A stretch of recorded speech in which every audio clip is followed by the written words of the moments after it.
Welcome, everybody. I have a special guest today. You are on the Own Your Health podcast, and my special guest today is Hamid Jabbar. And Hamid has spent the better part of his adult life exploring Eastern philosophical and practical systems of Western medicine, yoga, Ayurveda, Buddhism, Thai bodywork, energy work, Amazonian plant medicines, and other traditional healing methods. Prior to his 15 years of working in the healing arts, Hamid was a successful lawyer in Los Angeles before moving to Arizona to reconnect with himself and his true passion of helping others.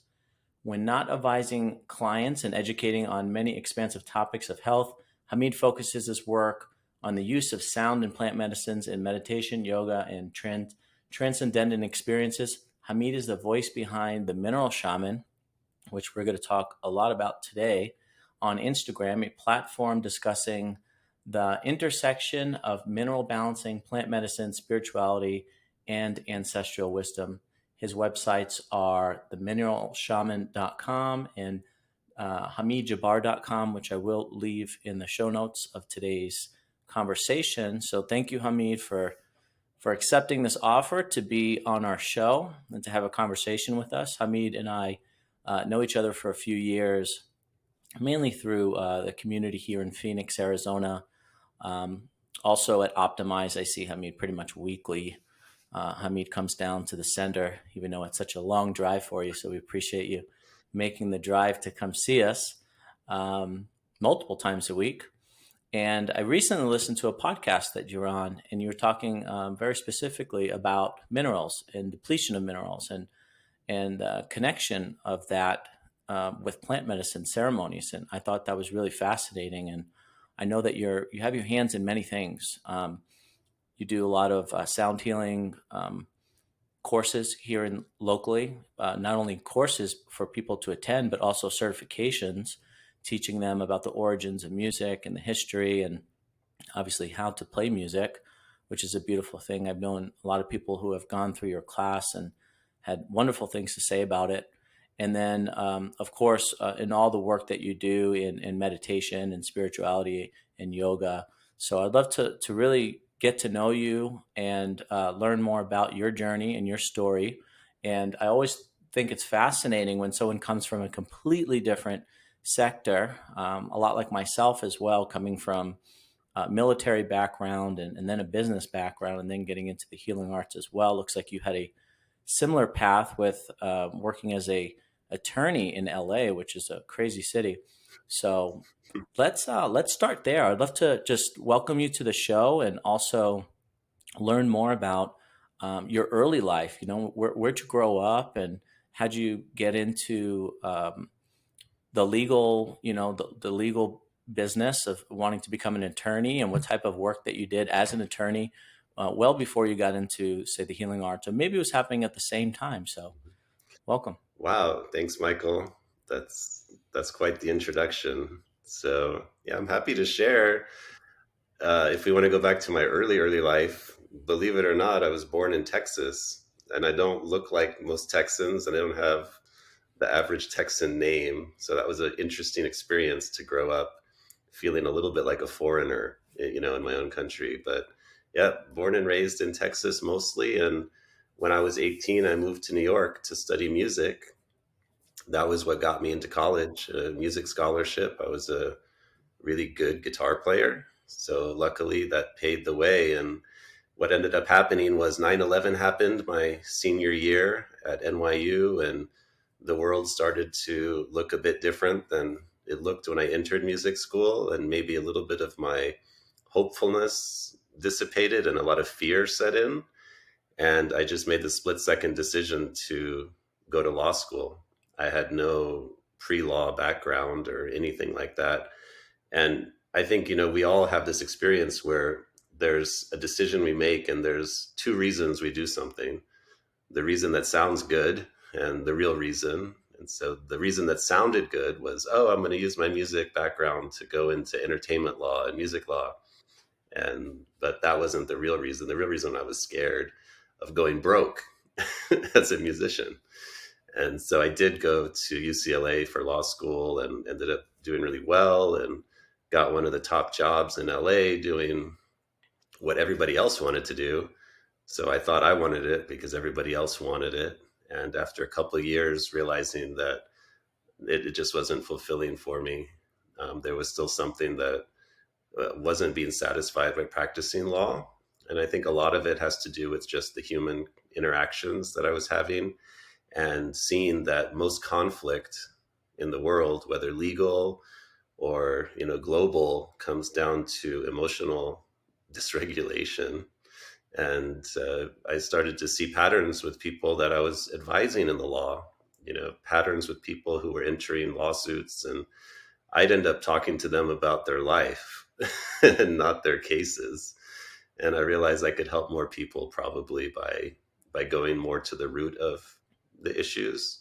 It wasn't to say I wasn't a good lawyer. I was an excellent lawyer, and that was part of the problem. When you're good at something, it's hard to step away from it. But I went into myself more, meditating, practicing yoga, doing things that really filled me and helped me to find out who I am. And then after a few years of doing that in Arizona, I just decided I need to share that. And so over the course of a few years, I slowly phased out practicing law and slowly phased in working with people in different contexts, but still trying to help people resolve conflicts, different types of conflicts now, not legal conflicts, but internal conflicts or issues with their mind, their body, their emotions. And then it's just been a decade of going around and doing different things and learning more and more. And these days, I do go to Optimyze a lot, and a lot of people know me for sort of the mineral stuff that I'm doing, the plant medicine world, and sound, like you mentioned. You must have had really good grades. I mean, to leave Texas, get accepted into NYU, into the music program, and then have this change of heart in New York City and get accepted into UCLA for their law program. So, hats off to you. I mean, that's a lot of school in itself. What type of law did you practice in LA, and what was your life like? Like, who was Hamid like at that time? Were you a very different person? Did you have different interests? Were you doing different things that were maybe more in alignment with what lawyers do, living the LA kind of lifestyle? Yeah, I wouldn't say I was a different person, but I certainly behaved differently. And I wasn't yet aware of parts of myself because I hadn't explored them. But I was doing law at a very large firm. It's actually the oldest firm in LA and one of the biggest, hundreds of lawyers downtown LA. And my focus was in working with copyrights and intellectual property. So working with video game manufacturers and MySpace, back then that was the social media platform, and musicians. And so it was all kind of geared towards the creative side, just as it intersects with protection of intellectual property. And I was certainly in not taking care of myself because most of what we did as lawyers was sit in the office, work, and then, order food in so that we didn't have to stop working, and then go home, have a few glasses of wine to calm down so that we could actually get some sleep, and then wake up and do it again. And then if it was a social thing, lawyers, basically there's two things they do when they socialize. One is drink heavily, and the other is play golf. And I hated golf, so I ended up drinking. And that was pretty much what we did as attorneys, drinking and working. And it was a terrible lifestyle. I mean, I knew it a little bit. I just was in denial because you can't separate yourself from it when you're in it. And I had a Especially when you're in it. yeah, and I had a friend who told me you should start practicing yoga. And I really thank her actually to this day, because when I started to practice yoga just at home, it really gave me another outlet for calming my nervous system, so I didn't have to drink, to calm down, because it's a very high stress job as an attorney, and looking for ways to just calm yourself so you're not constantly feeling this buzz was really really key. And that's what opened my eyes to other modalities, just the initial yoga practice. And yoga also kind of attracts a different community. So sometimes, you're able to maybe change some of the activities that you engage in, based on the people that you meet through yoga, is what I would assume.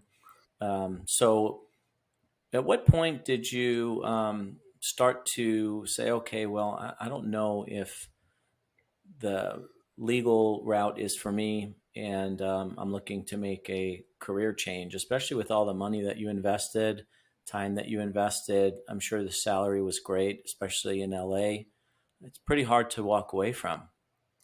It's a trap. That's what I realized. And I think that they'd be better served teaching us in law school what to do with a $160,000 salary when you graduate, because I never had that kind of salary or money. And so I didn't know what to do with it. So I just spent it all. And I think that's what happens to a lot of attorneys, or not just attorneys, but people that come from being a student where you're not making any money, then all of a sudden you're making money, and you end up getting yourself in a situation where you can't leave the job because you end up going into really expensive living situations where you're dependent on that kind of income continuing to flow. And they want you to get a nice car, get some expenses, because that'll actually trap you in the job. And I started to go down that route. And it wasn't that I didn't like practicing law. I realized that the way that law is practiced is not sustainable. Working 6, 7 days a week, there's humans are not designed for that. I mean, there's like a limited amount of time that you can do that before you've totally burned yourself out, and you're going to need to recover. So I did it for 2 years, just pedaled to the floor. And I remember towards the end of that, having one Saturday where I had nothing, no work. It was very strange. And I remember thinking, what do people do on Saturday? What do people do with their day off? That's when it hit me that I had totally lost any sense of who I was. And so I did move to Arizona, and the idea was to take 1 year, work for a federal judge out here, which is sort of a 9 to 5, which to me sounds like a lot now, but as an attorney, 9 to 5 sounds good because usually you're like 9 to 9. So I took a 9 to 5 and came out here, and that just gave me time to decompress. But yeah, the thing is, I knew right away that practicing law wasn't what I wanted to do, and I could sense myself making decisions that would trap me in that. So after a couple of years, I decided that moving to Arizona would be good because it would totally reset everything. I'd have to find a new place to live. I'd have to shed a lot of things because the salary would go down, and that helped me to sort of see that the thing that was preventing me from doing what I want was always fear, and it was a fear of going broke or a fear of not having enough money. And when that became very clear to me, I actually decided to make an experiment where I would try to go broke, because I had never been broke in my life. And I was trying to understand, where did the fear of going broke come from? If I've never been broke, why am I scared of going broke? So, That's what I was going to ask. yeah, so I tried to go broke. I ended up taking a year and a half where I didn't work. My intention was, I'm going to spend through all my savings. I'm going to see what my nervous system feels like when I have no money coming in, and when I can see the bills piling up, and see what that does to my psyche. And then also see how the universe responds. Like, is it going to take care of me? And so during that time, I got really clear. I was practicing a lot of meditation and yoga, and I was watching my bank account dwindle, but it wasn't going broke fast enough. So I decided, well, I need to sign a lease for a very expensive apartment. That will help me go broke faster. So I did some things like that. And to make a long story short, nothing worked. I ended up creating a nonprofit during that time called Karma Council. That the idea was, I'm just going to do donation based legal services. And this is a surefire way to go broke because I'm only going to represent people going bankrupt. That was my thinking. And so I would tell them, it's donation based. You don't have to pay me. You can donate. And they would ask me, well, how much would I normally have to pay for if this was an attorney? And I tell them like this, and every single person donated exactly what I would have gotten if I would have charged them. And some people donated more. And so then in this process, I'm thinking, this isn't working. I'm not going broke. And what I realized was that actually the universe kind of has my back. It doesn't matter. And it was about a year and a half into this experiment that I decided, you know what? Apparently, I'm not going to go broke. So why am I even messing with this? Let me just do what I want to do. And that's when I just click, and I took yoga teacher training, started teaching yoga, and just realized that actually I'm fine. And ever since then, I've never feared money. I've never been close to going broke. I think I do better now than I did as an attorney, and I have more fun and I have more time. So it was an interesting learning process just to see like how the universe responds to that kind of thing and see where our fears come from. And so what I did realize was that I'd never been broke, so that fear came from my parents. They had instilled it in me because they were both immigrants and they were constantly afraid. And when I realized that's not my fear, I can let that fear go. Life got a lot easier. What a wonderful experiment just to see exactly how the universe can deliver by putting it to the test, because I think that's a common fear, a fear of going broke. And whether it comes from your parents or whether it comes from a situation that maybe you had or the type of household, and we obviously absorb a lot of feelings and behaviors of our parents, of course, right? Through watching them, observing them. But what a great experiment to actually put it to the test as a young man to really figure out that the universe will deliver. Because I think many people go an entire lifetime not necessarily having that belief at all or that trust, and probably still operate out of a place of fear. So Yeah. that was a really cool experiment that you did to learn that lesson so early. And so you transitioned from being an attorney.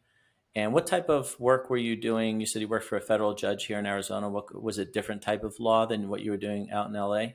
Yeah. Well, every federal judge, these are judges appointed by the president. They're allowed to have law clerks. So basically, this is sort of the same in the Supreme Court or the local federal courts here. It's actually the clerks that write all the opinions, and the judge signs them. So, like when you see a Sure. Supreme Court opinion come out, the judge didn't write that.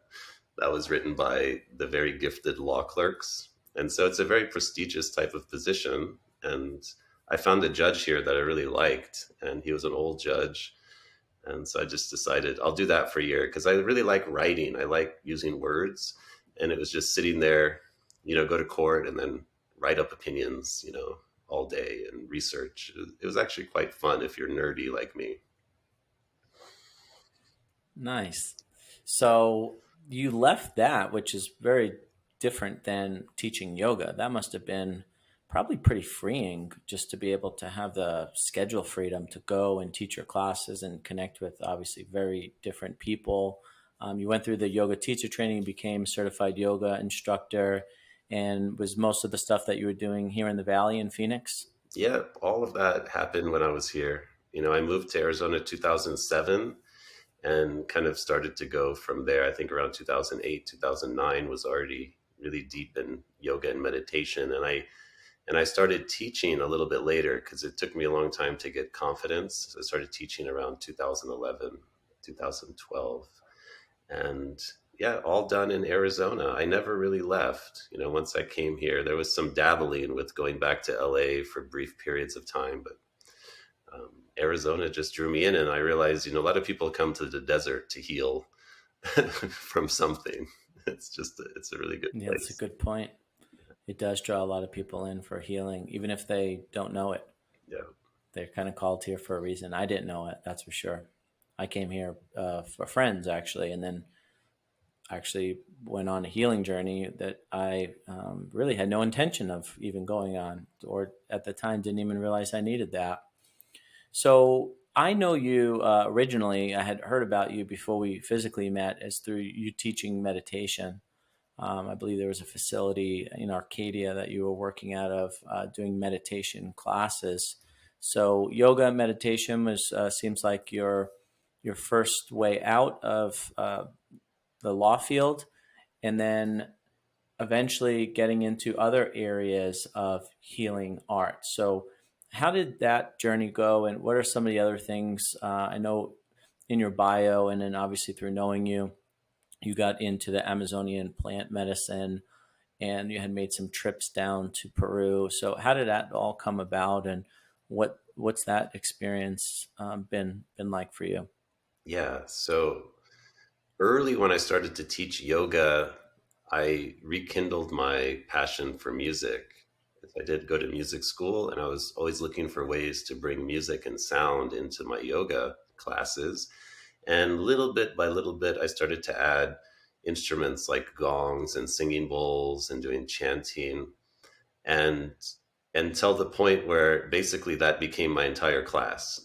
And I started to do what now is pretty common, which is, sound healing or sound baths, these types of things. um, 10, 15 years ago, I hadn't even heard that that was a thing. And I think 10 years ago, I didn't even know what to call this. We didn't have a term. Sound healing, the term existed, but people didn't understand what that meant. Yeah, it wasn't widely accepted. Yeah. So I started to do that, and actually that became kind of my expertise, was just working with sound. And it wasn't that I didn't enjoy teaching the physical yoga practice, but I was much more interested in guiding people into states of yoga, states of meditation using sound. And what ended up happening was that started to become more and more popular around 2015, and a studio opened that's the one I think you know me from, which was called Current Meditation. And they offered sound meditation. It was amazing because it was the first place that was legitimate and was actually paying, sort of a living wage to teachers. And I thought, this is the holy grail. You mean I get to go in and play gong and singing bowls and guide people in meditation, and they're going to pay me, and I'm going to be able to live? And so I ended up becoming their meditation director and creating a lot of their programming and doing a lot of work with them. And it was fantastic. It was actually through that process that I came into contact with a lot of people, and many of them were in the plant medicine community. And I had been aware of plant medicines. Actually, I was very interested in in just the work with plants in general for healing. And some of the things that I had been doing was studying in Thailand and doing sort of herbal medicine and body work stuff out there. And I had heard of ayahuasca maybe 2004, 2005, a long time before. And it was always in the back of my mind. Like, but the things about the Amazon were that it always scared me because I hate bugs. And, and I thought, I'm going to go down there and they're going to have bugs crawling all over me. It's not really going to be a good situation. And so I just waited for the right opportunity. And through my work with sound and meditation, I kept getting invited to things. And finally I said yes. And that was really beautiful because it opened up a whole nother world that was so similar to the world that I was in. It was also working with music and sound and consciousness and meditation and all of the things, but then integrating this whole other aspect of working with these sacred plants. And I really got interested in that. And it was very natural for me as well. I think because of my meditation background, it just felt like very familiar. And so I started to work in just understanding those plants for my own healing, going down to the jungle, going to the Andes Mountains, and then also working with teachers in the United States. And that became a big part of my life, actually. It still is. And it was through that I did a lot of deeper self-healing. I thought, oh, I'm here, I got it. And once I started working with those plants, you start to realize that there's just layer after layer. And it's slow. People think these are going to be overnight fixes. And it's like, no, I'm a 10-year overnight success because I was doing 10 years of work before. And it was just maybe overnight that I needed to get through the last layer. But yeah, it's been a really informative modality to understand because it took me into the body in a different way, working with molecules and alkaloids and chemicals and trying to understand biochemistry, which was something that I never sought to understand before. And so it was through understanding biochemistry and really getting into that I got more recently interested in the minerals and how does that work. And so it's just like an endless rabbit hole that I keep going down. So when you talk about the biochemistry, you're talking about, okay, well, you drink this ayahuasca brew, it's made up of these molecules, and how is that affecting, impacting the body from a kind of a scientific approach Yep. outside of all of the, spiritual, energetic things that are occurring. So those are some of the things that attracted you initially to it. And of course, I'm sure the spiritual aspect of it as well. Yep. What did you learn from that experience, and what can you share with us about these different alkaloids and how they affect the body, and how we respond to them, and what these native people knew well before science started to study them and their practices? How long is the podcast? That uh, was a lot there, I know. yeah, well, to just put it in perspective, I think we just have different languages. The people of the jungle that talk about working with ayahuasca, let's pick ayahuasca because it's a very well-known medicine. They speak in terms of vibration and energy and the spirit of the plants, but it's a language thing, and we're talking in terms of perhaps the alkaloids and what the alkaloids do and the neuro transmitters and cell biology, what happens on a mitochondrial level when you work with these plants. And to me, it's just fascinating to see that we're all speaking about the same things. A biochemist might say, well, it's anti-inflammatory.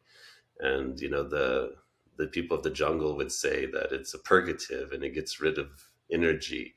And they're really talking about the same effects. They're just talking about it in different ways.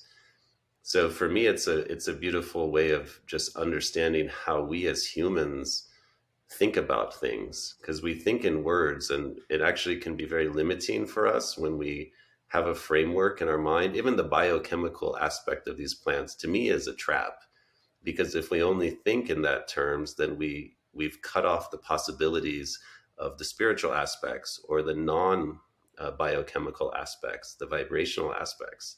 But if we only think in terms of the spiritual, then we've also cut off some of the possibilities of the biochemical.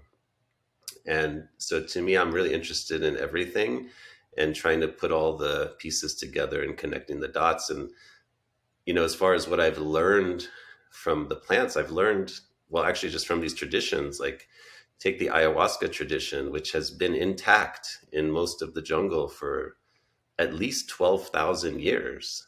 I mean, we don't have anything on that scale in our culture that we do. This medicine, ayahuasca, is probably the oldest medicine made by man that we're still using today. And the people of the jungle are still using it. And so there's so much history and there's so much known about it. And it's a fascinating medicine that does so much. I've also learned a lot about the deficiencies in our culture, from the way that they work with medicines. And I think about this a lot, which is that somebody there that serves ayahuasca, they're an expert in ayahuasca. Usually they only work with a few plants. Maybe it's just ayahuasca. But what they know is that they've gone deep into that one medicine for years and they understand so much of it. But then you go to a doctor here and they haven't tried the thousands of medicines that they prescribe. They have no relationship with it other than they read on a computer program or through their schooling that this is Sales rep. this. Yeah, a sales rep. And and how could they possibly have any understanding of the medicine that they haven't taken it and felt it in their own body? And then they're prescribing thousands of medications and combinations. And to me, that way of working with a substance is really disconnected from both the person you're working with and from the medicine you're serving. So I have a lot of respect for the way that they work, the Amazonian people, because they would never give you a medicine that they haven't taken, and you can really trust them in that way. because everything they give you is a true medicine. It's not gonna, there's a reason that doctors won't take the medicines that they prescribe because they're dangerous. They don't want to take them. They don't want to take them. Why would you? But let's say a curandero that works with ayahuasca, he or she has no problem taking ayahuasca. Why? Because it's a true medicine. It actually isn't harmful. It's completely benign and healing. And so just the conception of that, I think people in our culture would benefit from understanding that what we've been told are medicines are sometimes not. They're poisons, and just to look at things in a different way is really helpful. It helps you step outside the paradigm and kind of recognize what's happening around us. Now, for those who may not be too well versed in ayahuasca, what is some of the biology of that? I mean, you were taking two different plants, and in some cases more. Maybe you can explain from a scientific Yeah. perspective of what plants are being used and the combination of these two plants are creating, and then how that's interacting with the body. And then, of course, there's the whole vibrational aspect that we can get into. And then we could really, obviously, want to talk a lot about minerals. And I know that there's a correlation just from the last podcast that we discussed with plant medicines and minerals, or just minerals in everyday life here, and the deficiencies that occur in the West. But I would love to know more about the biology of ayahuasca and how it works on our cells and the alkaloids and those types of things.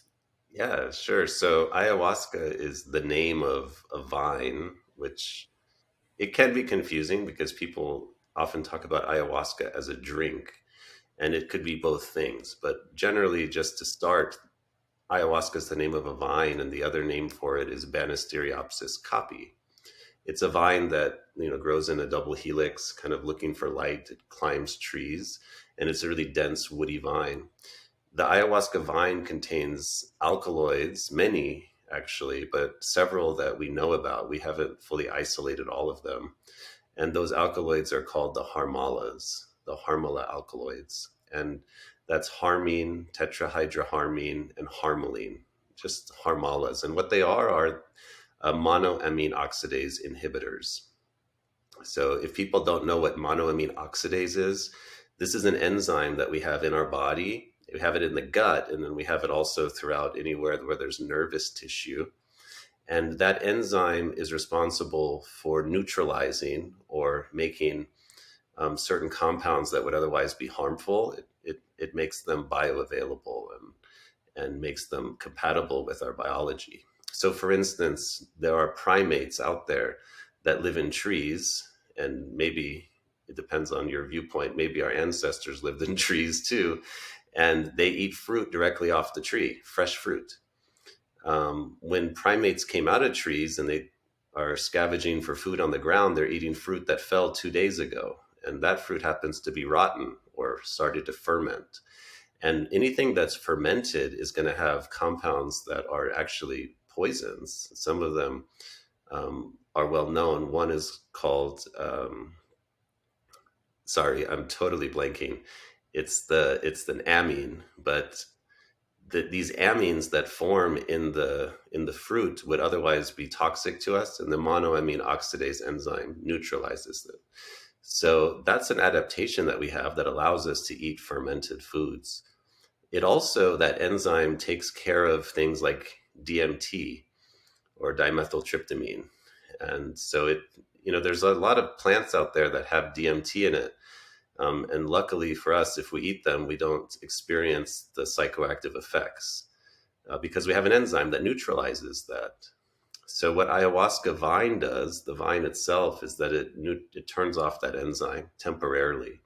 And that allows these compounds to build up in our system, both ones that are already in our system that our body makes, and then also they're added plants to the brew that usually contain higher amounts of things like DMT, which would otherwise not be bioavailable. So together, what the people of the jungle do, and by the way, there's about 80 tribes that work with ayahuasca, and they have many different recipes. But the general recipe would to take the ayahuasca vine as a base and then add some plant that has large amounts of N,N-dimethyltryptamine. In the areas by Iquitos, Peru, they tend to work with a plant called chaliponga, or wambisa. And down near Pucallpa, the Shipibo people work with chacruna. And over in Brazil, a lot of times they'll work with a plant called jurema. And and so it doesn't really matter, there's just these admixture plants that are added to create a compound medicine. So the ayahuasca makes the DMT from these additional plants bioavailable. And then as you drink that, what ends up happening is the monoamine oxidase enzyme is turned off in the body. Then the DMT makes it into the gut and then makes it into the bloodstream and throughout the body. And that has very profound effects in many ways that are hard to describe. Now, outside of healing and trauma and going through some sort of inner journey that ayahuasca tends to bring on, was ayahuasca being used to treat any other types of issues? Like, is there like an antiviral component or something that people would take for even an upset stomach or something of that nature? Or was it always for like a ceremonial kind of journey of the spirit type of process that you know of? Hmm. The most common use would have been as a medicine for the curanderos or the shamans, as a way to diagnose and to basically get insights into people's illnesses, if you will. But that being said, ayahuasca has many physical properties that can also help people, and so it is used. It has profound antiviral properties. It's anti-inflammatory. It's antimicrobial and antiparasitic, and so it's used to clean out people as a purgative. And parasites are a huge issue in the jungle. Ayahuasca is a powerful Yeah. anti-parasitic, and from time to time, curanderos will use it externally on the skin. It's really good if you have cuts or scrapes because of the antimicrobial properties and the anti-inflammatory properties. So it is used as a physical medicine, but the number one use is still the spiritual. Um, and when I say spiritual, I mean there's no separation in the jungle between spiritual and physical world. They're both one part of a part of the same thing. But ayahuasca is often seen as the medicine that helps the curanderos get into states where they can diagnose illness and heal illness. So it's sort of the medicine of the shaman, if you will. And in the old days, the legends of the tribes were such that it was typically only the shaman, the curandero, that would drink that medicine. And it was such that people may have an ailment or an issue, they'd come to the shaman, and the shaman would drink and then sing to them, diagnose them, and maybe blow smoke on them, but the people wouldn't necessarily drink it in every case. Now, there's exceptions, of course. And nowadays, because of the interest in ayahuasca, there's so many centers that have opened, and it's not like that anymore. Now, if people go down to the jungle, everybody's drinking the medicine. It wouldn't be, Everybody's drinking. yeah, it's not just the shaman drinking, because I don't think anybody would go to a retreat these days and pay that kind of money to sit there while the shaman drank and they didn't partake. Have the experience. Exactly. Although some people might be happy with that because I know people are typically hesitant and a bit scared to dive into that process, but ultimately have probably gotten feedback that there's a lot of benefit to going through that process.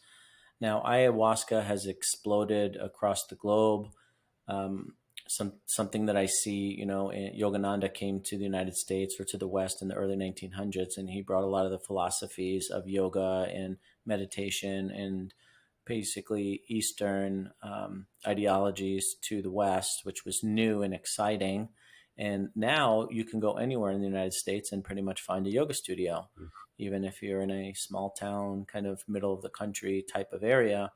It's obviously well accepted meditation, yoga, in a lot of these traditions of India, I kind of see the jungle medicine and the teachings of Native Americans having a similar effect on the West, where there's almost feels like it's like a tidal wave Yeah.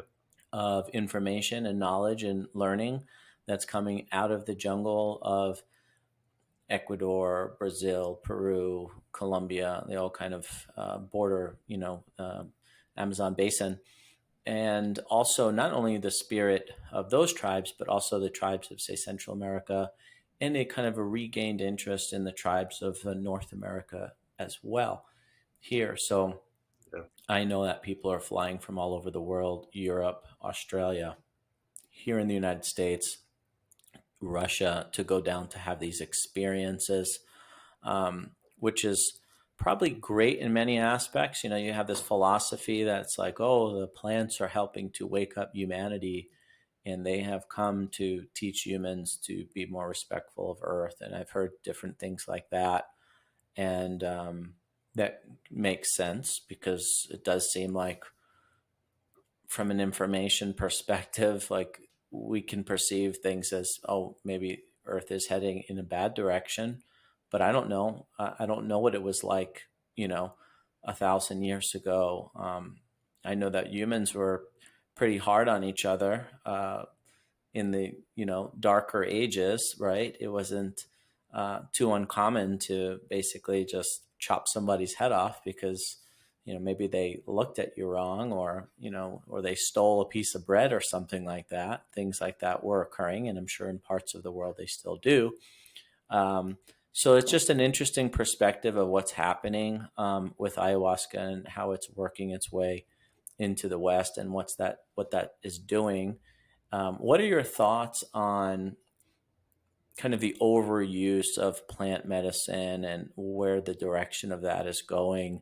Um, because a lot of times I think people are just, they see the native peoples of the Amazon, and they might put them at a pedestal in a sense, like they have all this integrity and all of this wisdom, and a lot of them do.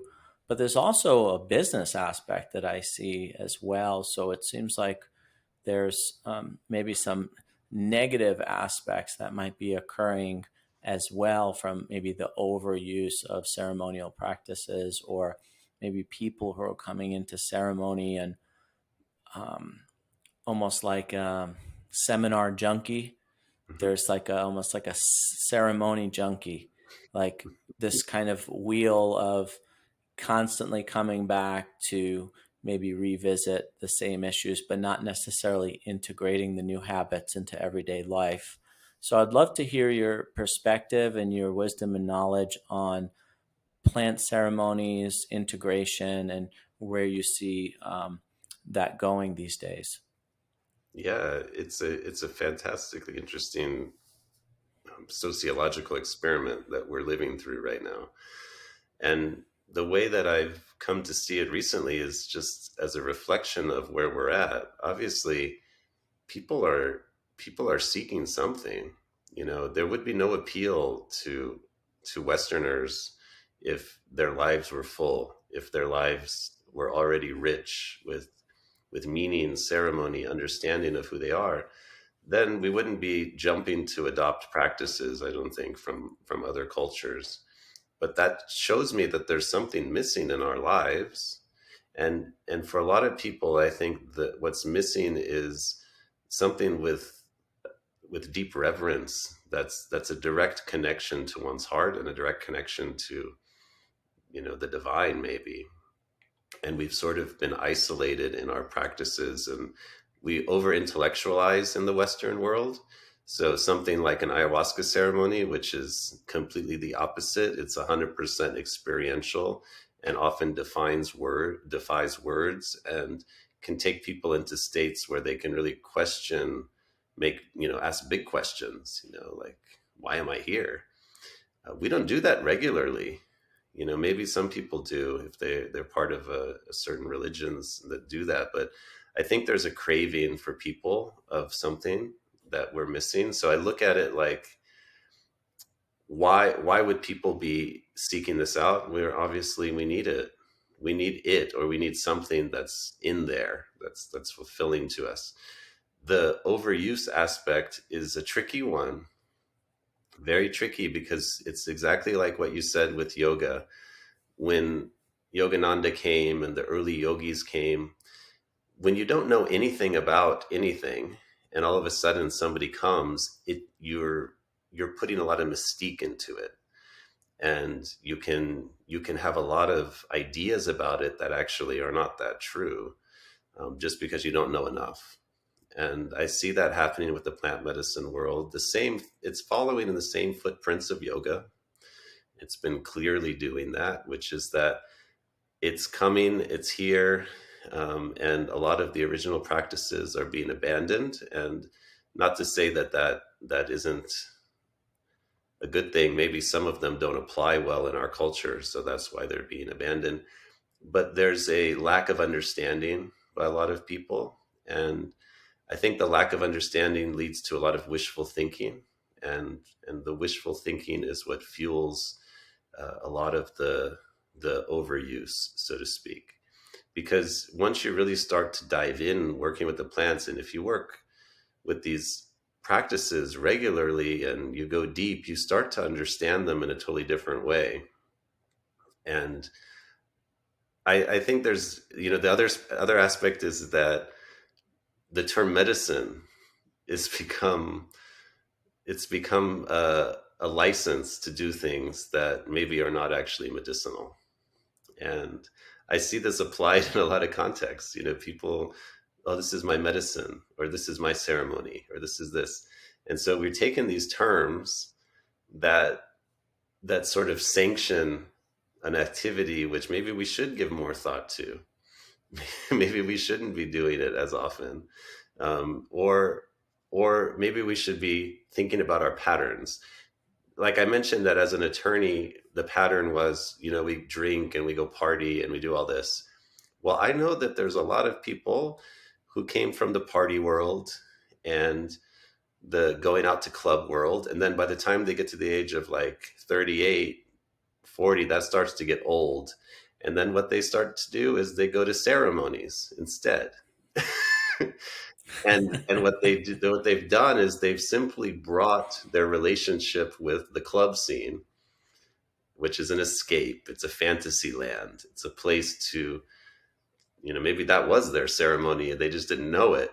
And they bring that into ayahuasca ceremony culture, where it's this escape and it's a place, of mystique.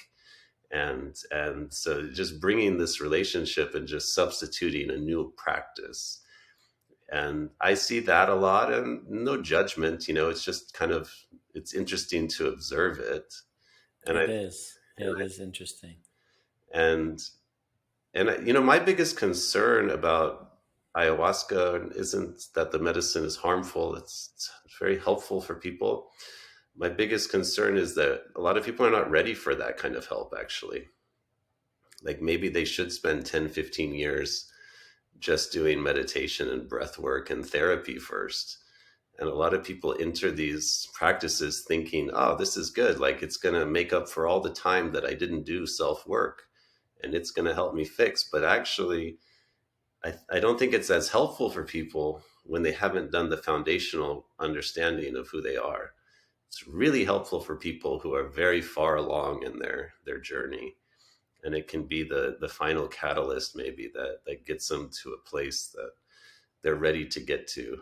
But it can also be very destabilizing for people who have basically ignored the, these parts of themselves for most of their life. And it's not the medicine, it's not the ayahuasca that's doing it. It's just that it's a catalyst to opening up a healing process that you're not, people are sometimes not aware that it's going to open up a process that could last years. They think they're just going for a weekend. Quick resolve. Yeah. And that's just the Yeah. beginning of a long, long journey. It could bring about a lot of things that maybe you weren't aware of, that you tucked away and Exactly. come back to light. And now you got to face them and find ways to integrate and apply it to everyday life. My first experience was actually in Brazil with the Santo Daime, which was an interesting, way of being introduced into this plant medicine world, because it's kind of a dance between Christianity and the jungle traditions and medicine. It was really difficult, actually. We were in a bright room, wearing white, standing up, doing a dance called the bailado, which is like a two-step essentially, with a maraca, a rattle, and reading a book of basically songs in Portuguese, which I don't speak Portuguese, so it was not easy to do that. To dance, play the rattle, sing at the same time while being under the influence of ayahuasca. Yeah. That was my first experience. And although it was difficult, it was beneficial. I actually overall had a good time, and I gained a lot of respect for the people who put on that ceremony.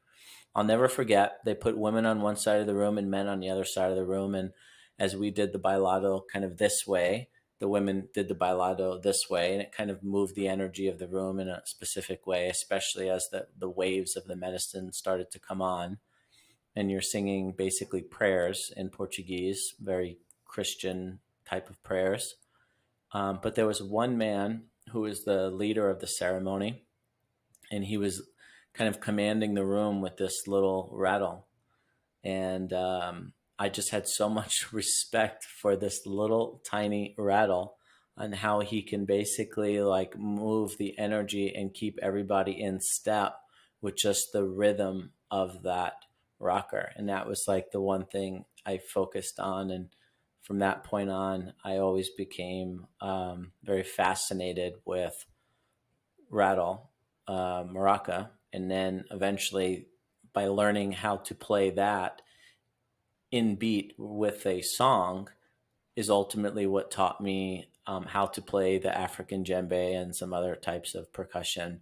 And then eventually I got okay at playing the handpan and stuff like that. But it all started from this little maraca in an ayahuasca ceremony in a upstairs room in a busy city of Sao Paulo. That was my first experience. So it was pretty cool. And it really actually helped me to become a musician. I always had this idea that, I'm not a musician, that's for other people.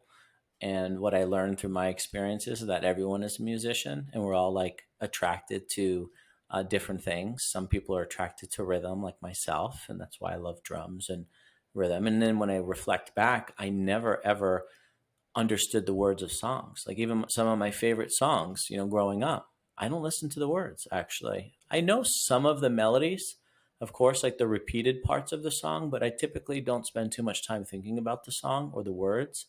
I usually judge a song on whether I like it or not based on the rhythm and the beat and how it makes me feel.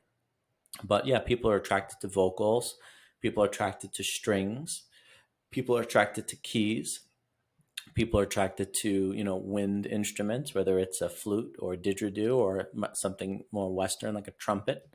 um, so I believe, yeah, we're all musicians if we just pay attention to that and really explore what sounds actually really move us. So that's ultimately how I got into drumming and percussion. um, but I thank you for sharing all that and your perspective on where the plant medicine ceremonies are going. And um, I am happy in a sense because I'm really grateful that Native American people are getting, um,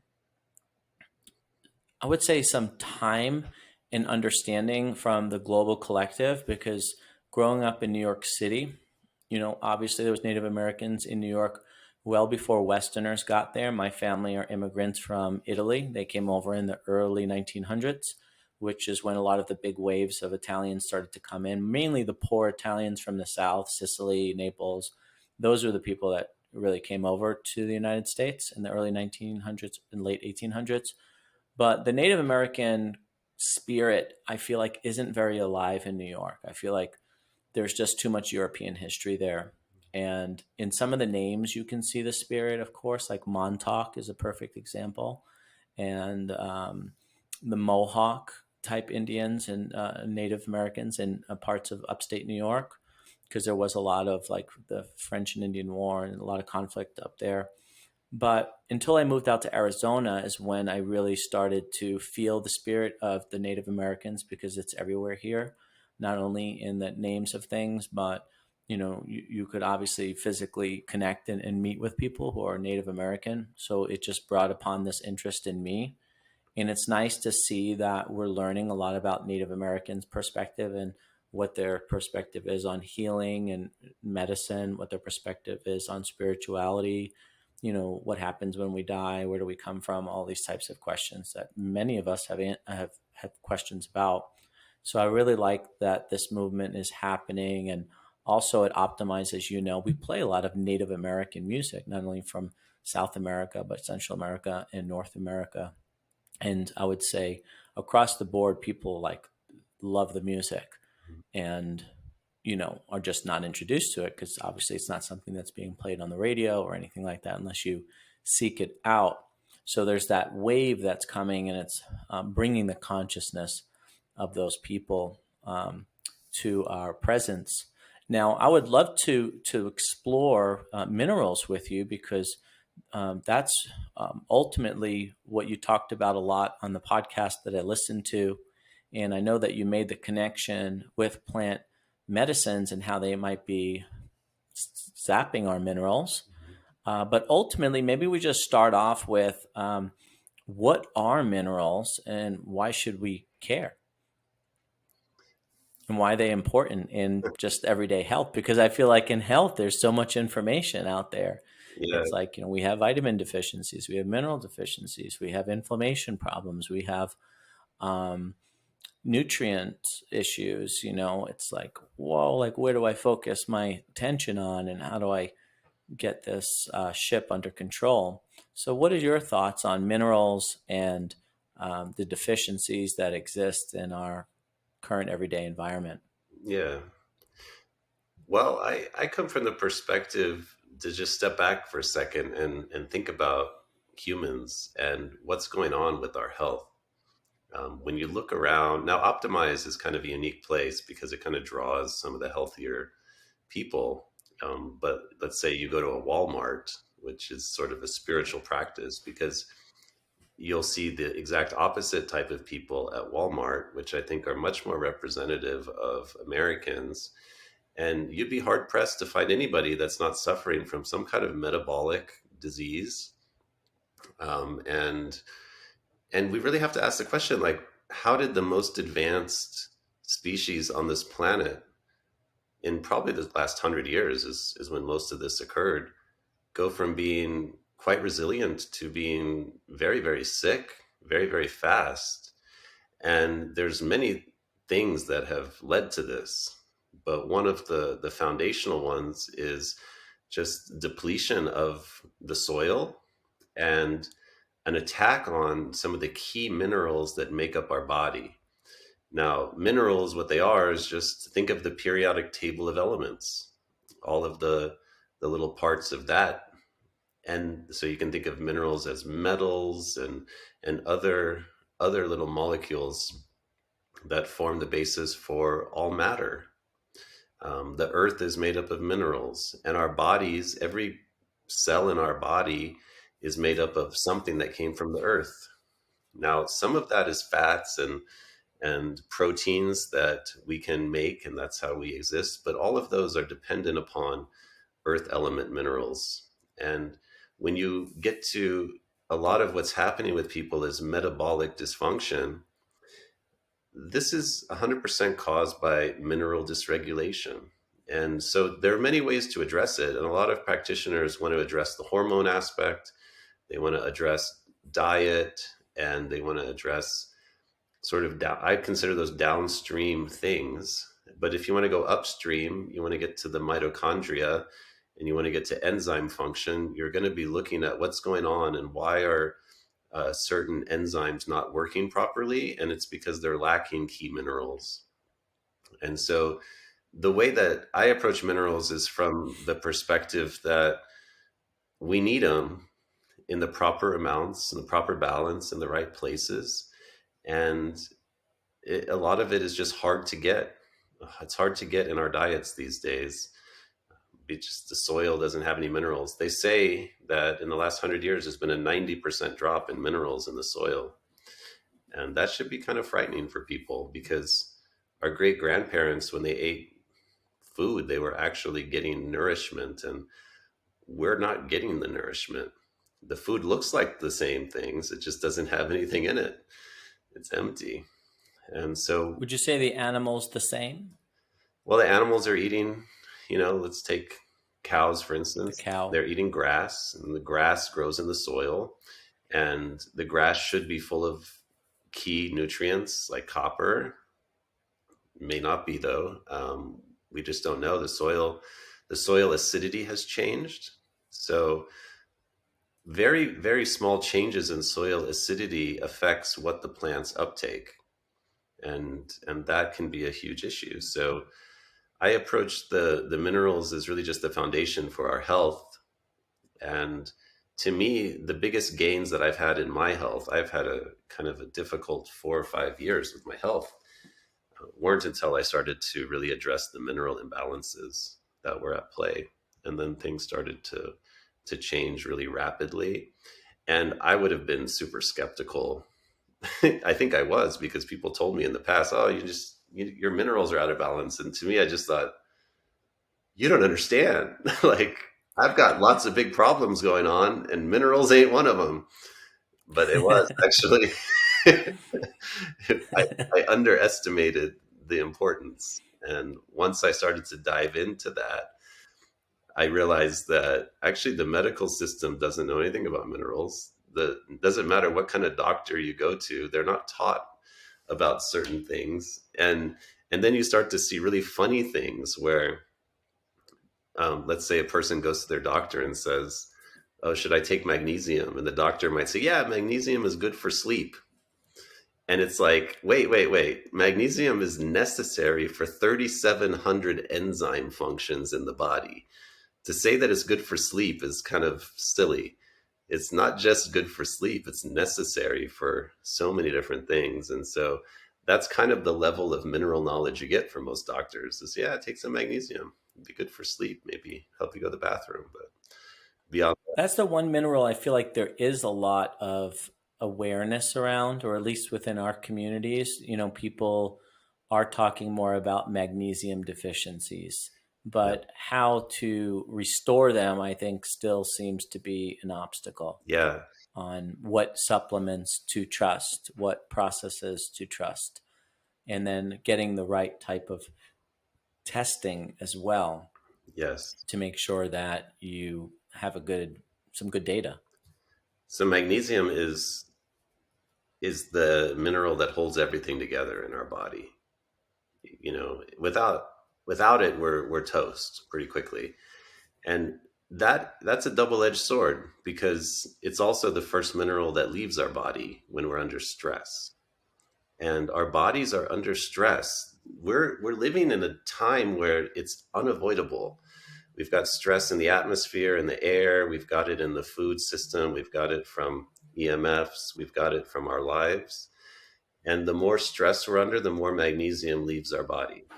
It's called the magnesium burn rate. And we're burning magnesium faster than we're taking it in. And it's very, very challenging to keep it in. So people have this notion, we know magnesium is necessary, and what they want to do is go out and take magnesium. The problem with that is that it's just not going to make it usually where it needs to be, or we're just going to burn through it quicker than we can take it.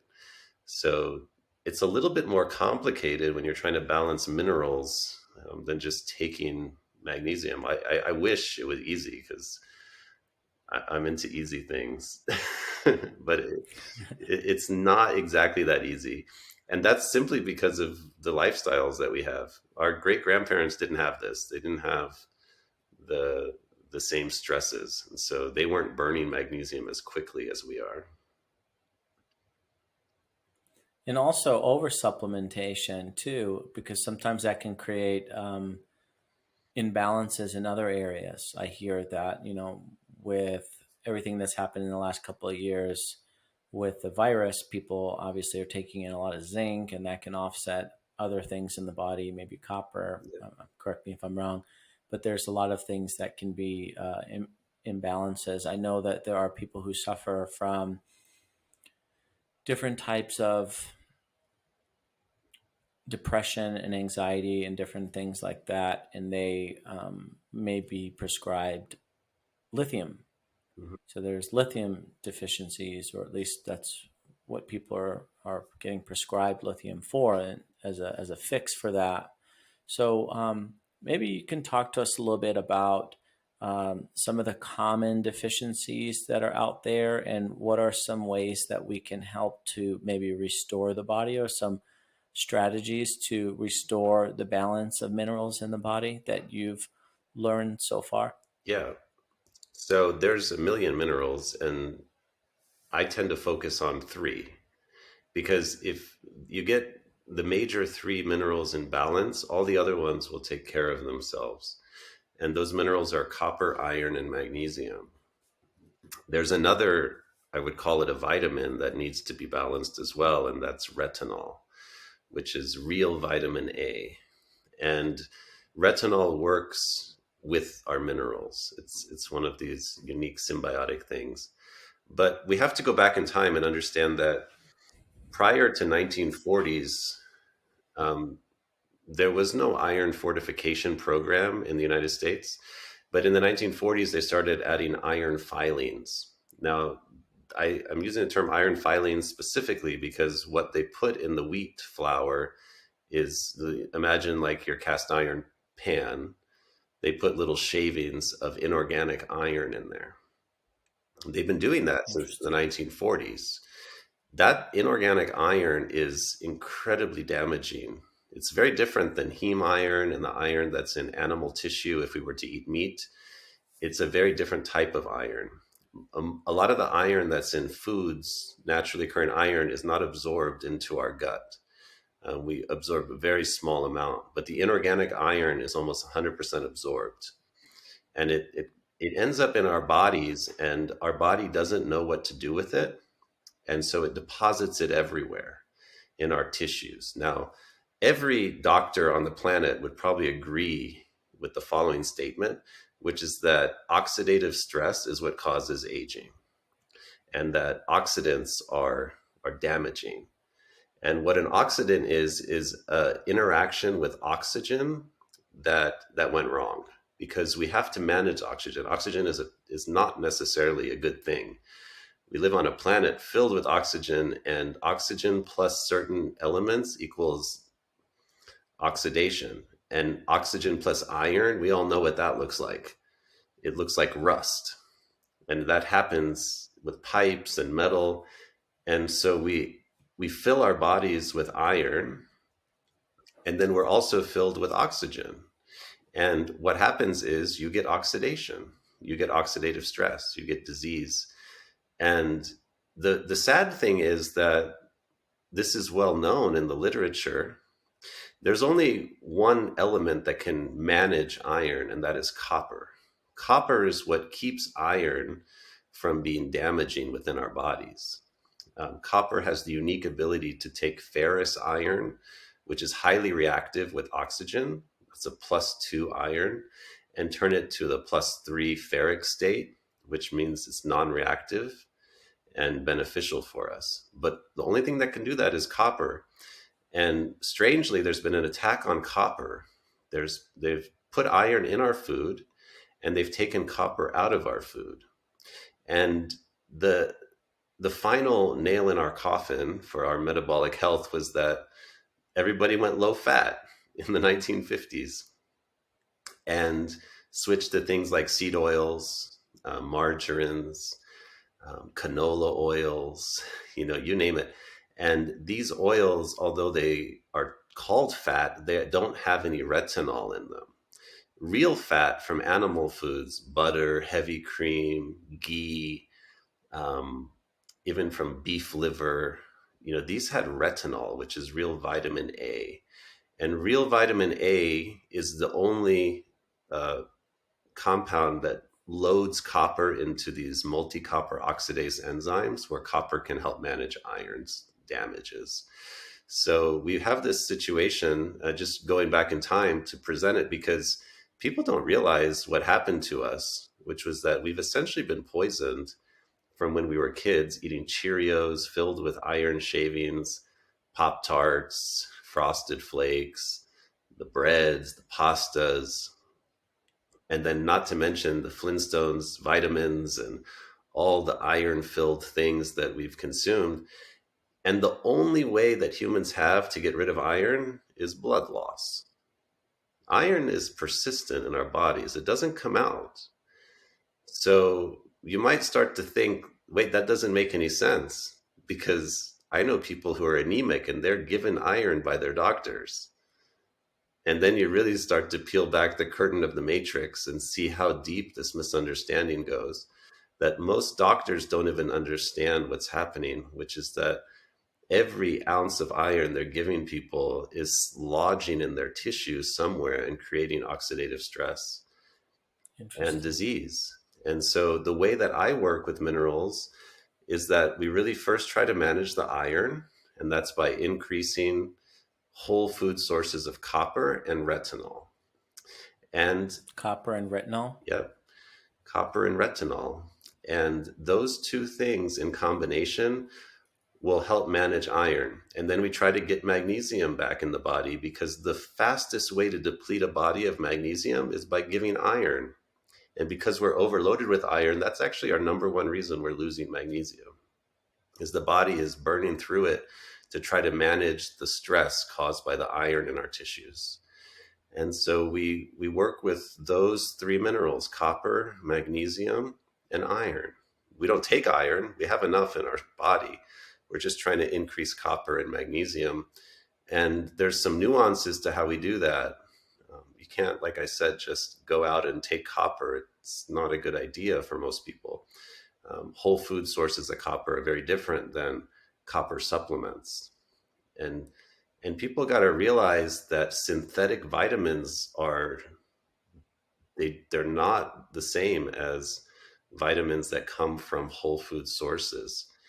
The body often can't do with them what we think they're doing. So I don't in my the protocol that I work is called the root cause protocol, which is, I didn't create it. It's created by a guy named Morley Robbins, who's my teacher. Most of the things are whole food source, where we can, and trying to get basic nutrients to stay in the body.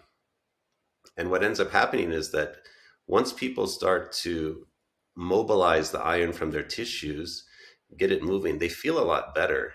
And then we encourage blood donations to offload some of that iron.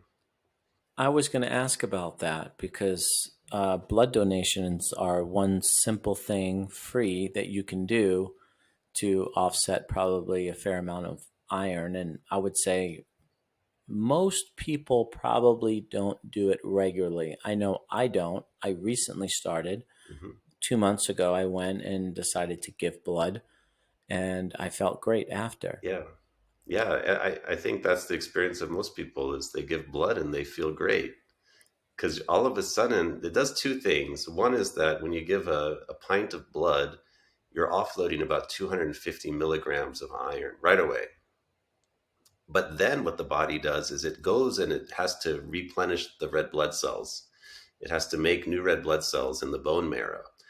And it'll scavenge the body for areas where there's iron deposited in your tissues. And it'll pull that iron and it'll make red blood cells out of them. And that reduces oxidative stress in those areas. And so men were at a disadvantage because we don't have a monthly blood loss. And by the time we get to 40, most men start to experience some sense that, time is catching up with them. And this is usually because iron has now gotten to a place where it's not exactly being managed. And by giving blood quarterly for most men, they feel really good. We can start to offload some of the damage we did as kids, unknowingly eating all that cereal. Women have a monthly blood loss. If they still have it, they're a little bit better off, but they'd still benefit because the monthly blood loss usually isn't enough to get rid of a lot of excess iron. But yeah, this is one of the few things. It sounds strange to some people when I say that, but giving blood is one of the healthiest things people can do for themselves. And it's very much needed, Yeah. obviously, in pretty much all communities. So I think it's a good free practice and kind of an old tradition, really. So, Yeah. what are some ways to increase copper in the body through natural sources or food? hmm The best sources of copper in food would be grass-fed beef liver, which people think of liver, they think, oh, it's filled with iron. It has 10 times the copper. That's Interesting. why you take it. Grass-fed beef liver, bee pollen. You know, bees, they're going around pulling the pollen off of flowers. All of that pollen is filled with copper. Other sources would be whole food vitamin C, not ascorbic acid. Ascorbic acid is simply the shell of the vitamin C. Vitamin C, whole food vitamin C, is a complex that includes the shell, but then it has enzymes inside of it. One of them is called tyrosinase, and the tyrosinase enzyme has 4 copper atoms in it. So, whole food vitamin C, like from a fresh squeezed orange, really good source of copper. And then there's a few other, you know, for instance, we think that dark chocolate has copper most of the time. Not much, but it has some. And you'll get it from a few other sources. Spirulina sometimes has copper in it. Those are kind of the big ones that we turn to. But beef liver, There's also, yeah, the beef liver. I would say there's just a regrown interest in organ meats. I would say just within the last year that I've noticed. I'm sure it's been going on much longer than that, but I would say within the community that I run in, there's a lot more people who are attracted to going to the butcher, getting beef liver, supplementation with different types of beef liver, organ meats, heart. Um, there's some kind of rising uh, people in the social media scene, from the Liver King, if you're familiar with him and his promotion of organ meats, or Paul Saladino, you which refers to himself as the carnivore MD, talks quite a bit about organ meats. And it makes sense because, when animals do kill, typically pack leader gets to eat first. And a lot of times they will go for the organs, which are nutrient rich. I wasn't familiar that they were loaded with copper. So that's really interesting to know. know. I'm also hearing a lot of buzz. You mentioned something about the absorbic acid, which is really common today in supplementation of vitamin C, whether it comes from IVs or whether it comes from maybe a pill. I'm not too familiar with that. So, please correct me if I'm wrong. But also vitamin D. There's growing interest in vitamin D deficiency, mainly from the pandemic. I think a lot of that came from. Before that, not too many people were talking about vitamin D. I know some doctors were really good about testing vitamin D and at least having an idea of maybe where you were within the spectrum. But I know even to this day, a lot of traditional medical doctors and clinics do not even test for vitamin D. My sister's a perfect example. She's a nurse in New York City. She recently got a blood test, or maybe 6 months or so ago. I was curious about it. I asked her what her vitamin D was, and she has great insurance, of course, and they were not even looking. So she had no idea if she was deficient, normal, optimal, or any of those types of ranges. But there's probably a growing interest in supplementation of vitamin D. I know that certain parts of the country obviously don't get as much sunshine as we do here in Arizona. We're very lucky.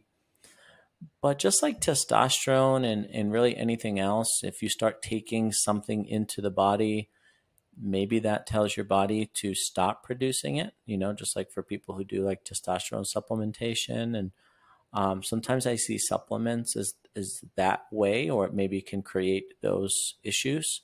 So, do you have any insight on the vitamin D craze and or the vitamin C and IV kind of craze that's occurring right now? And Yeah. any thoughts on whether it's Yes. helpful or not? Yeah, let's talk about that. So, ascorbic acid, I mentioned, is marketed as vitamin C, but it isn't vitamin C. Vitamin C, as it was originally discovered, was a complex that includes multiple enzymes, and ascorbic acid is just a shell without the internal enzymes.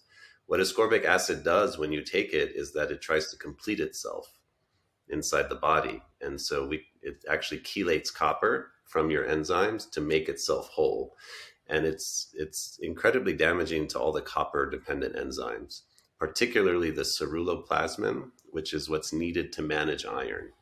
So people taking high dose vitamin C are just stripping themselves of copper. They're chelating copper. Vitamin D is complex because there's at least 25 different types of vitamin D, and everybody's focused on vitamin D levels, yet nobody understands that there's multiple vitamin Ds that could be tested. And most doctors don't test the active form, which is 1 comma 25D. The reason they don't test it is because that vitamin D will vary based on time of day. It's water soluble, and it quickly leaves the body after it's used. That's the vitamin D that's useful because it interacts with the vitamin D receptor, the VDR receptor in the liver. What they test is usually the storage form, which is 25-OHD, which is the fat soluble form of vitamin D, which is very stable, and it's not actually usable with the vitamin D receptor. The problems are varied. There's so many problems with supplementing D3. The first is that I mentioned that the only mineral that can manage iron is copper. And the way copper does that is it's loaded into an enzyme. That enzyme is called ceruloplasmin. And that enzyme, in order to load the copper in there, we need retinol. Retinol, vitamin A, plus copper is what loads that enzyme, and it allows that enzyme to manage iron. Without that enzyme managing iron, iron runs amok. It's just wreaking havoc within the body. And when we take D3, which is the supplement most people are taking, what it does is it binds up the receptors that are necessary for vitamin A to do the work with copper. So it essentially renders vitamin A unusable. And D3 is also fat soluble, so it will stay in people's bodies for years. I mean, I know people, I see their bloods all the time, and they've got vitamin D that they took 2 years ago. They haven't taken vitamin D, it's still there. People think that they're deficient in vitamin D, but it's kind of a bait and switch. People think vitamin D is the sunshine vitamin. But what happens is if we have proper cholesterol in our skin, when we're exposed to sun, the body will make vitamin D. It will make the active form of vitamin D. And it does that as, think of it like sunglasses. It's a way of blocking light. It's a way of shading us from the sun's damaging effects. This is where it gets really weird, is people think that in the wintertime they're not getting enough vitamin D because they're not getting enough sun. So they'll take vitamin D, which the last thing you want in the winter is more sunblock, which is what vitamin D is. The opposite of vitamin D is vitamin A, real retinol. And that is a sun sensor. It makes you more sensitive to the light so that you can get more out of the sun. So, what people are really missing in the winter isn't the vitamin D, they're missing the retinol. And the Nordic people, the Vikings, they understood this. And instead of trying to take in vitamin D in the winter months when they didn't get any sun, they drank cod liver oil, which is very That's high in right. Very retinol, common. very high in retinol. And it's what gets them through the winter months. But cod liver oil has so many other properties because of the retinol. Retinol is also an electron carrier. It goes right into the mitochondria and allows us to have energy. And retinol is in proportion to vitamin D in cod liver oil as 10 to 1. So there's a little bit of vitamin D in cod liver oil, but there's 10 times the retinol. And that's the key, is that we don't need tons of vitamin D, but we need tons of retinol to counteract the effects of the vitamin D. And so I don't recommend supplementing. It's actually one of the things that we stop, because when people are taking D3, they're basically rendering their copper and their retinol unusable unintentionally, because a lot of the mainstream alternative health world is really into vitamin D. And the fact is also that they keep raising the standards. 20, 30 years ago, if you had a 12, which is just their measure, you were fine. Now they raise it to 30. And if you're under 30 now. 30, it shows you're deficient. And now they want to raise it to 50. But Johns Hopkins, the research out of Johns Hopkins, which is the preeminent study, has never shown any benefit over 21. Yet they focus on these individual studies where they find some issue with some person and they say, oh, we correlating this with vitamin D levels. But remember I said there's a storage form and an active form. And the body is really clever. When we need more of the active form, the one that they don't test, the storage form drops because it's getting converted to active. Now, that conversion requires lots of magnesium. So, some people don't have enough magnesium to convert into the active, but it is very natural to see a sick person with low vitamin D, the 25 OHD. And if they tested the 125, they would see that the 125 is really high because what the body's doing is it's lowering the vitamin D to raise the active. And then when you're not sick, it goes the opposite way. So now they want everybody to be like high in this storage form, which means they're probably low in the active form. But it's kind of a meaningless measure because when you're sick, your body's going to adjust that. And so I don't focus on vitamin D levels. We look at it in relation to retinol. What you want to see ideally is a 3-to-1 ratio in the blood. Retinol would be about 65, for instance, and vitamin D around 20 to 25. That 3-to-1 ratio is what enables copper to work properly to manage iron.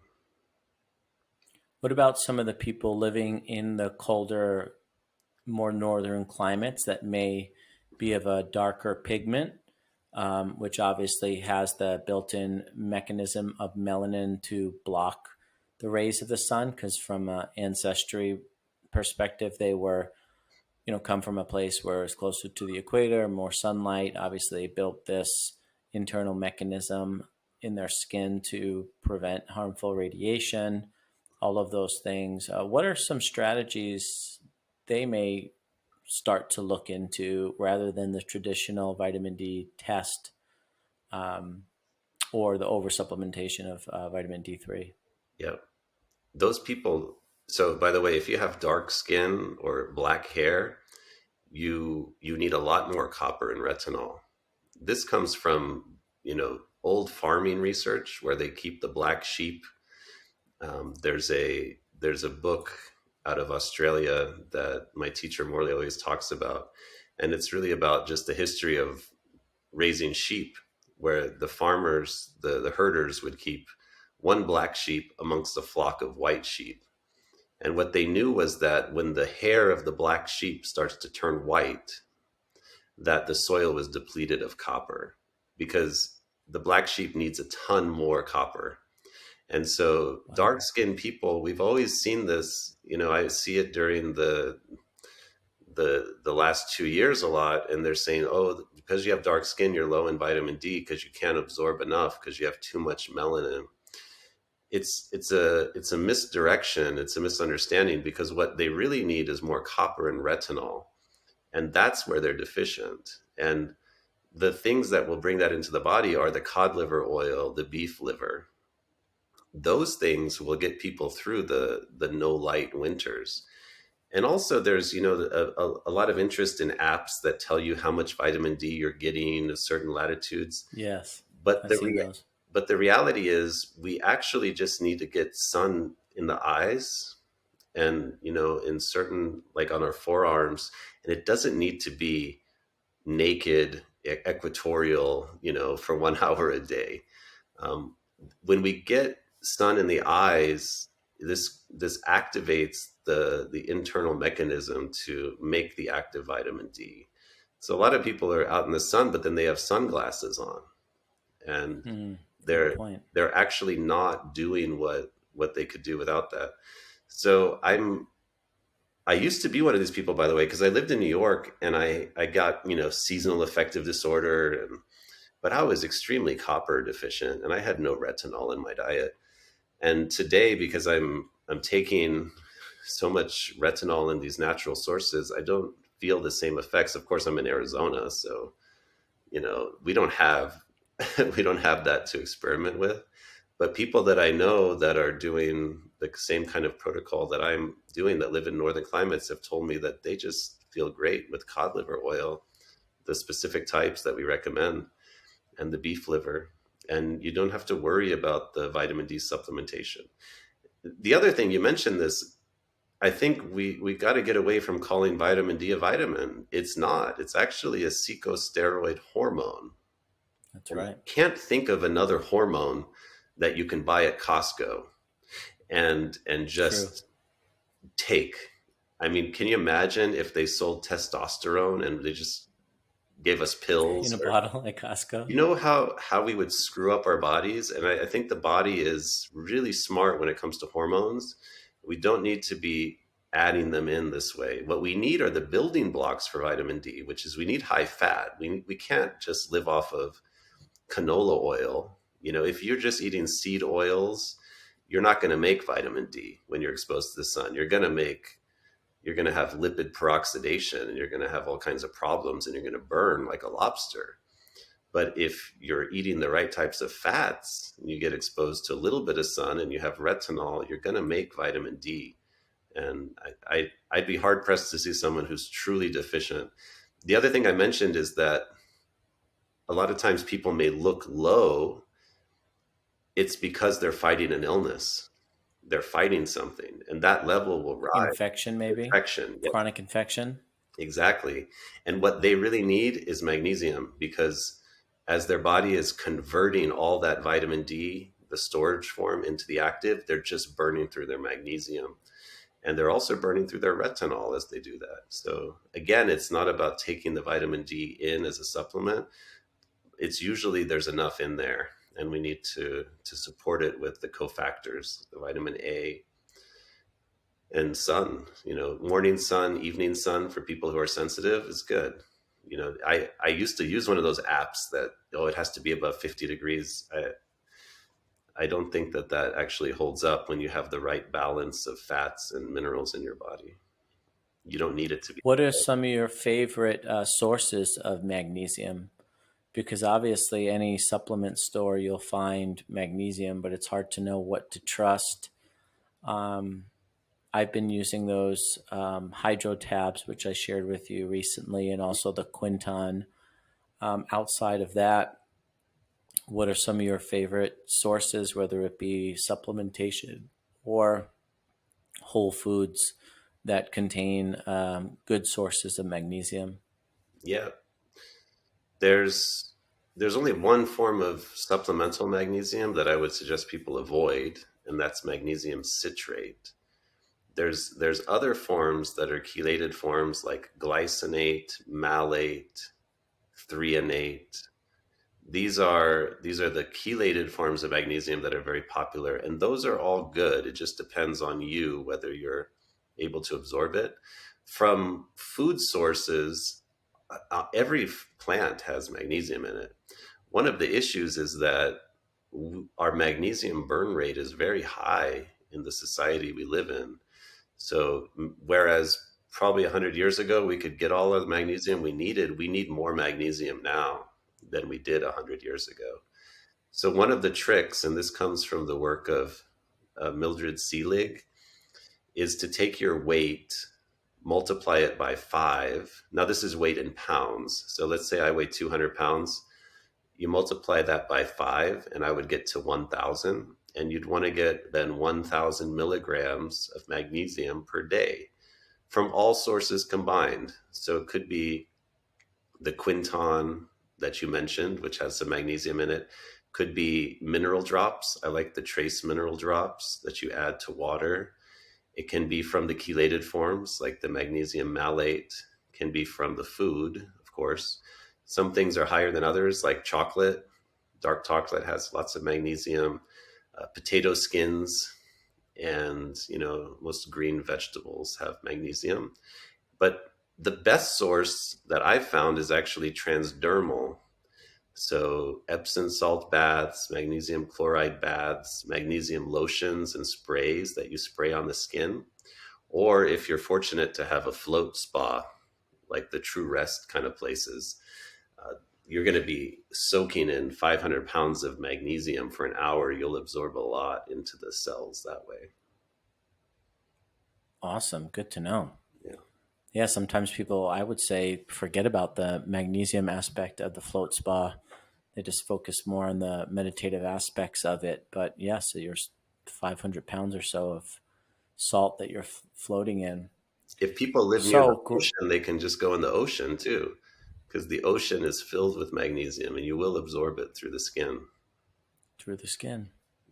And all the other wonderful things that you get from the beach, right? Which is the PEMF and the negative ions and Yeah. all of those things that exist in nature that we don't get enough of these days, living in the box houses and driving in box cars. Yeah. So we covered a lot today.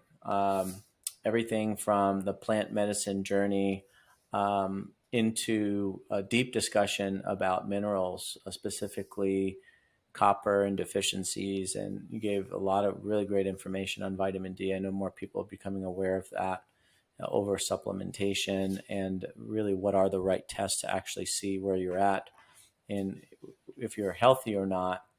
I know in a conversation that I heard with you prior, you had mentioned plant medicines potentially taking minerals Mhm. from us. Mhm. Maybe you can just give us a little bit of information on the research you've done there um, before we wrap up. I would love to have a better understanding of that, and I'm sure our viewers of this video as well. Yeah. That's one of the things that I started to observe a lot within myself was just how depleting working with plant medicines is. And I think that's a part of the plant medicine world that isn't being discussed, which is one of the reasons I started talking about it, is that it's not just the medicines themselves. Now, ayahuasca isn't as depleting as some other ones. For instance, psilocybin is very depleting of magnesium, and so is mescaline, which is in plants like wachuma and peyote. There's also psychedelics that are synthetic, you know, LSD, MDMA, ketamine. There's studies about how these require magnesium to work, and as a result, you end up excreting magnesium from your body when you use them. There's also studies showing that in somebody who's extremely magnesium deficient, you can have incredibly harmful side effects from taking something like psilocybin. It can actually cause little strokes in the brain. That's in severely magnesium people. That's easily remedied by supplementation, actually, but that isn't being, it's not part of a lot of people's awareness.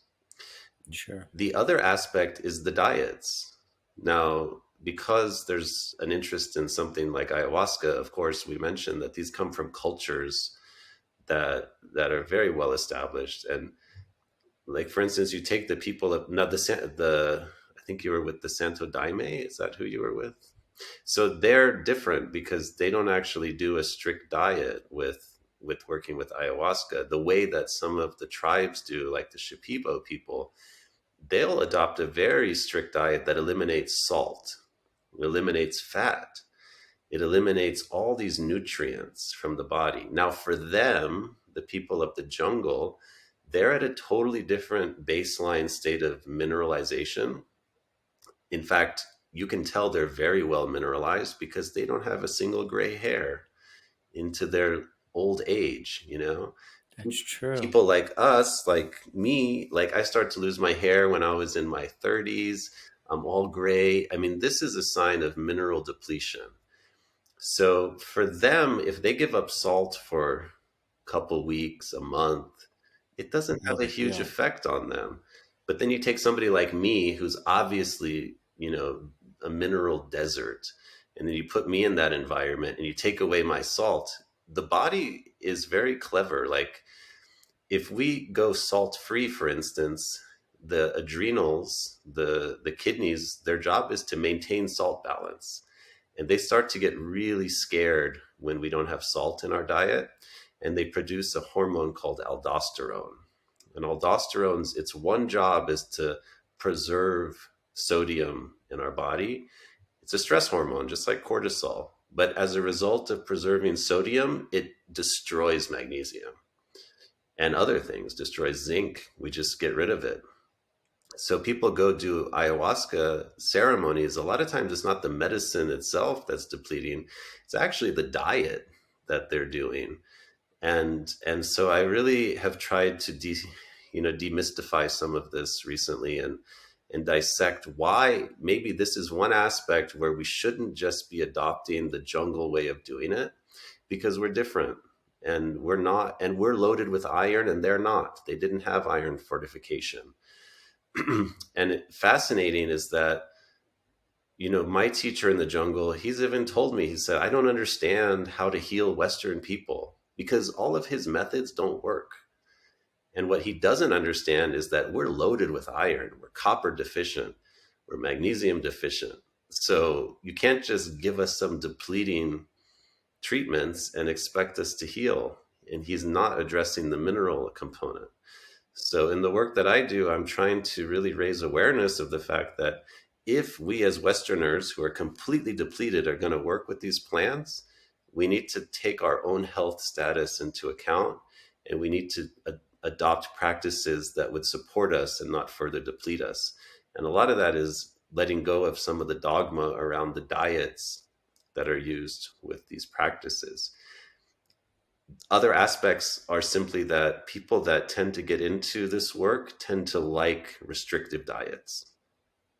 There's a lot of people that I've encountered in this world who brought an eating disorder, disordered eating pattern, into work with plant medicines and thought, this sanctions my pattern. I get to throw up and it's allowed. I get to not Yeah. eat and it's allowed. And that further fuels depletion under the auspices of ceremony or medicine. And I think people need to recognize that we need to nourish ourselves more when we're working with plant medicines, not less, because we don't want to deplete. What an interesting perspective. Yeah, that really got me, was people with eating disorders that might be attracted to this kind of work, and they may be using some of these dietas as validating in a sense. That's an interesting perspective. I know you have a lot of experience working with a wide variety of different people who are bringing different types of trauma, to ceremonies, and obviously to the all the different types of work that you've done in the past. So that is really thorough information. There's a lot to go off of here, and there's a lot of things to explore, I think, for anyone listening to this video, because it's really opposite of a lot of the things that we're told, right? Especially the vitamin D conversation, and of course with the over supplementation of magnesium, and the overabundance of the citrate magnesium that you see pretty much on all the shelves in the health food stores. So yeah, we live in a world of TMI, that's for sure. There's a lot of information, there's a lot of options out there, and it's really hard to find a good strategy. Now, how do you get a baseline? Because people listening, of course, are going to be interested in knowing maybe where their deficiencies are so they can actively start working on them. Do you have any recommendations for testing and getting a baseline, so that they can start a process, or even connecting with you first and then you helping to set them up with the right process of getting that baseline before they start using these different approaches? Yeah. So I have done training with the Root Cause Protocol Institute, and I mentioned the name Morley Robbins. Anybody who's interested in learning more about minerals should look into Morley Robbins. He's my teacher, and he's probably the smartest person I've ever met on this planet. So I am a practitioner that is authorized under his teachings to work his protocol. So if people are interested in working the root cause protocol, they can download the handbook that has the protocol step by step, what to take, brands, it gives you links. It's free and it's at rcp123.org. If people want to go further and work with a practitioner like me, there's a directory. Morley has trained, I think now about 150 of us. He's training more and more. Maybe he's up to in the 200s now. So across the world, there's RCP practitioners like me that people can reach out to, and we can help them, in that process. We also do work with labs, blood work and hair mineral analysis that can be insightful. If people are really curious as to how these things are playing out in their body, the labs can be really helpful. The key is you cannot just order the labs and read them, because the way that we read them is very different. We're looking for ratios, and we're not necessarily looking at whether people are in the reference ranges, because most people will fall within a reference range. Other thing to keep in mind is that the reference ranges are made up, and some of them are based upon deficient populations. So when they create them, they take the wide swath of the population that had that test, and they say, well, these people were alive, they weren't dying, that must be a healthy range. But the problem is everybody's deficient, so the healthy range is actually established too low, or sometimes in incorrect ways. But people can reach out to me or any other practitioner. We can help them with getting the blood tests and the hair tests, and if they're interested. Otherwise, a lot of people have benefited just by reading Morley Robbins' book or the Root Cause Protocol Handbook. And those are really simple ways to understand in depth what I'm talking about, because there's a lot more to it. But the good news is when people start working something like the Root Cause Protocol, they get rid of all their supplements. There's not really a lot of supplements left because they're getting most of their vitamins and minerals from things like beef liver, bee pollen, these really good food sources. So, yeah, and people can always reach out to me however Great. they like. Awesome. So why don't we finish with that? First off, I want to thank you for sharing all of your knowledge, for all the work that you've done, and also for being a great member of the Optimyze community. We really appreciate you and having you with us, and taking time to share with all of us today on our podcast. But I also want to pass it over to you for all the people that are out there that are interested in working with you. What's the best way to reach you and connect you? And I'll also make sure to put these links in the show notes as well. Yeah, people can find my website. I have two, but the mineral one is mineralshaman.com. And the other one is just my name, hamidjabbar.com. People could also email me at copper at mineralshaman.com. That's my email. Awesome. Great. Well, Thank you for your time today, and I'll see you soon. And we'll make sure we get this out and get this information to as many people as possible. Yeah, thanks, Michael. It's great chatting with you. Thanks, Hamid. See you soon. See you, man.